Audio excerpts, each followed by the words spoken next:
all the incredible faculty, and especially the graduates.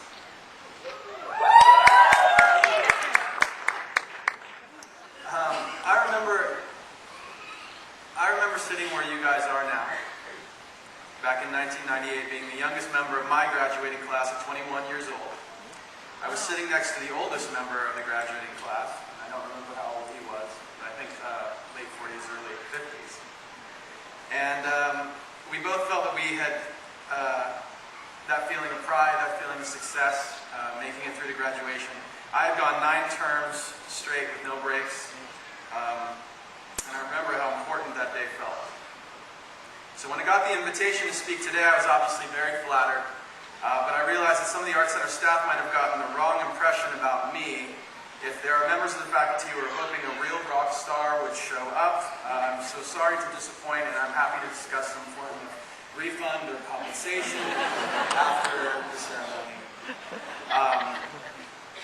But I've never been much for the rock star thing. I've never trashed a hotel room. I've never done hard drugs. I don't wear face paint. I've never bitten the head off of a live bat. But I've been on tour with people who have, and I can tell you from first-hand experience that people in my line of work don't make the best public speakers. For those of you who don't know my music, we are a band made up of 6 somewhat awkward guys that made its name screaming, "Shut up when I'm talking to you," and flailing around on stage with dyed hair and spiked bracelets. Played on stage with everyone from Metallica and My Chemical Romance to Jay-Z and Paul McCartney, and I've never spoken at a graduation. I do, however, talk on stage a bit when we play live, but usually the people that I'm talking to are so hyped up on adrenaline and sometimes other stuff that I might be able to say nearly anything and they wouldn't really care. They're there to hear the music, so they'll put up with the talking. In preparation for today, I assumed the crowd was likely to be slightly more sober and probably more discerning. Or not. With that said, I had some homework ahead of me, so I did what most desperate people would do. I went online to look at what smarter people have said. I found that most commencement speeches are about 2 things. Number 1, giving advice about how to transition your student career into a professional career. And number 2, instilling a sense of hope that the future will be full of success and happiness. But I ran into a problem. It's a difficult time to get up in front of people to assure them that they're going to get a great job and make a difference in the world. Jobs are more scarce than they used to be. Money is a bigger problem than it used to be. And all of you are painfully aware that the world is facing some tough times. One of the most difficult places to be is at the back of the unemployment line. So it may be perfect timing that I've been given the platform today to come as a person experienced in the world beyond these walls and give you this important piece of advice that I echo from your valedictorian, Hugo. Stay in school. Just give them the diploma back.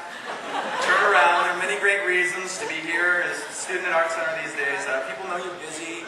You can wake up. You don't need to change clothes. You walk around wearing the same thing you've slept in for a week. And instead of kicking you out, they'll give you discounts on movie tickets. And besides that, you guys kind of have a disadvantage as far as competing with the guys that are out there hiring. They have a different skill set from you guys. The people that are hiring right now actually have no college degree at all. Bill Gates was a dropout, Steve Jobs, dropout, even Michael Dell and Richard Branson, and surprisingly Simon Cowell have no college degree. So apparently the fact that you actually are going to have one may work against you. However, if you decide to disregard that advice and leave here today to explore the big world beyond our Art Center's walls, and maybe even try and make it better, let me at least give you 2 suggestions about how I think you should proceed.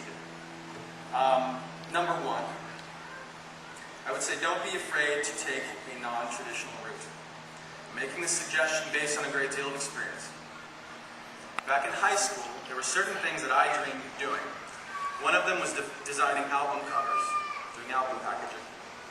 Little did I know that in order to design my first album cover, I would have to start my own band and get signed, which seems a strange way of going about being a designer. Another thing I dreamt of doing when I was in high school was putting out a rap album and playing songs on stage. But in order to do that, it turns out I would have to go on tour for 5 years sharing stages with heavy metal bands like Ozzy Osbourne, Metallica, and Marilyn Manson. Before all this started, I would imagine that to be a bizarre path. I was eventually able to release that album, that rap album, under the title Fort Minor, and share stages with people like 50 Cent, The Roots, and Jay-Z. So the bottom line is this. The path to your goal is sometimes less obvious than you think, so my advice to you is to keep your eyes and ears open for anything that seems exciting. I find that following inspiration, even in directions that might seem odd at the time, will lead to exciting results, and those exciting results reveal other new opportunities and inspiration. It's a very enjoyable cycle, and I recommend it to all of you. I said I had 2 suggestions, so here's the second one. If you want to be happy with your work, get your fuel from the inside.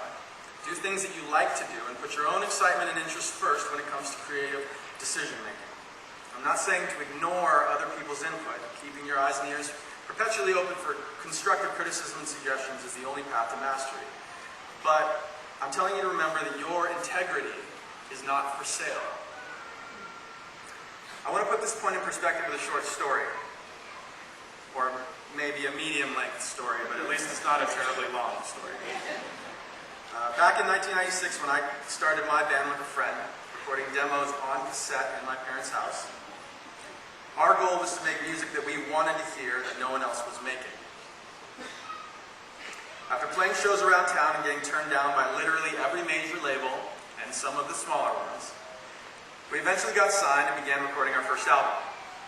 For those of you who don't know what an A&R representative does, let me explain because it has bearing on the story. An A&R guy, someone who works for the label, the record label, as a liaison between the label and the band. He oversees the album from a semi-creative standpoint, but really his job is to make sure the artists are doing something that is going to make the label money. So in the middle of making our first album, Hybrid Theory, when we thought everything was going well, our A&R guy, let's just call him Mr. A, started getting panicky. See, a new guy just got hired as Mr. A's boss. So Mr. A was afraid he was going to lose his job if our album wasn't a success. So Mr. A started obsessing. He started comparing us to bands on the radio and TV, and realized that we didn't sound or look like them. So Mr. A decided that we needed to fix that. He essentially told us that he no longer liked our sound. He said it was too introverted. Furthermore, Mr. A wanted us to ditch the rapping, and he suggested we find a gimmick because a lot of other bands were doing so. For example, at that time in 1999, there were in 1999 there were bands who were known for having certain facial piercings, or wearing a certain colored hat, or painting their face or body.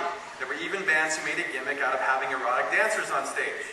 And knowing that the chances of breaking a new band are 1 in a million, Mr. A said that we needed to do these things to get noticed. He even threatened that if we didn't make these changes, the record company would shelf our album, which was the equivalent of locking us in a dungeon and throwing away the key.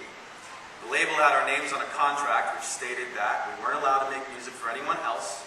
They had the sole right to release our music as a band or as individuals.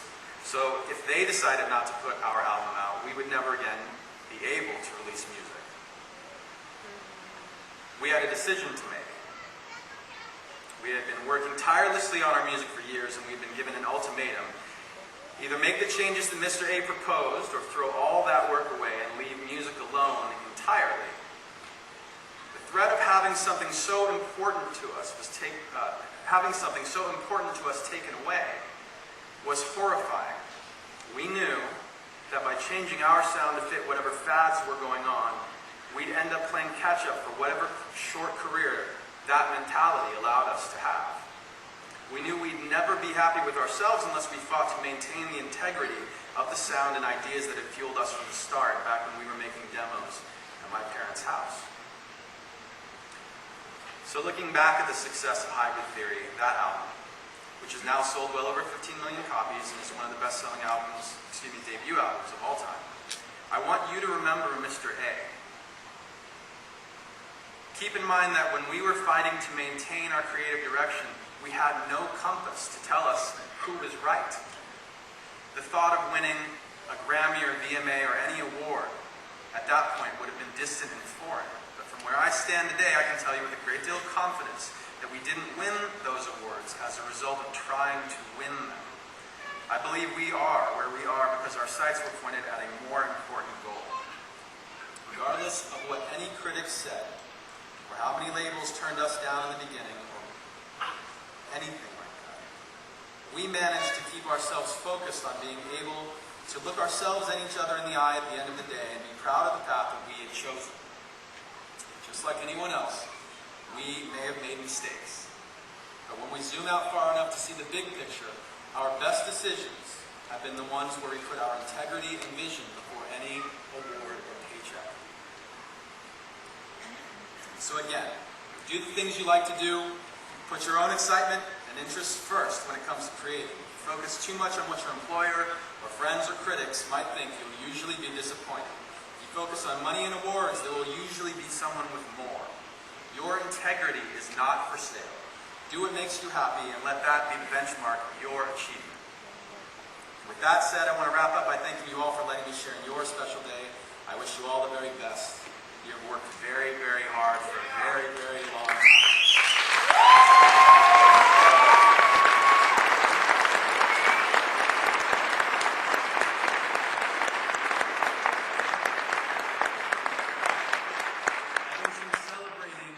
Is overdue. I know Art Center is not known for its parties. I have to assume that there will be some tonight. Congratulations to all.